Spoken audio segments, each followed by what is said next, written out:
আসসালামু আলাইকুম। প্রবাসে ঈদ হয় না, তারপরেও সবাইকে জানাই ঈদ মুবারক। যে দেশে মা নেই সে দেশে কিসের ঈদ?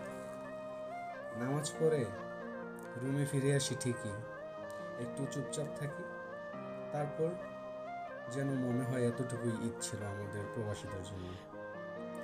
মায়ের হাতের রান্না, পরিবারের হাসি, আনন্দ সব মনে পড়ে।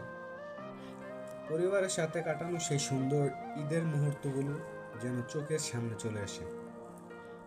তবুও ধৈর্য ধরে থাকি, নিজের মতো করে দিনটা কাটাতে হয়। ভালো থাকো ওই সকল প্রবাসী ভাইগুলো যারা দূর থেকেও পরিবারকে খুশি রাখতে চায়। প্রবাসী ভাইদের জানাই অন্তরস্থল থেকে ঈদ মুবারক, ঈদ মুবারক, ঈদ মুবারক। আসসালামু আলাইকুম।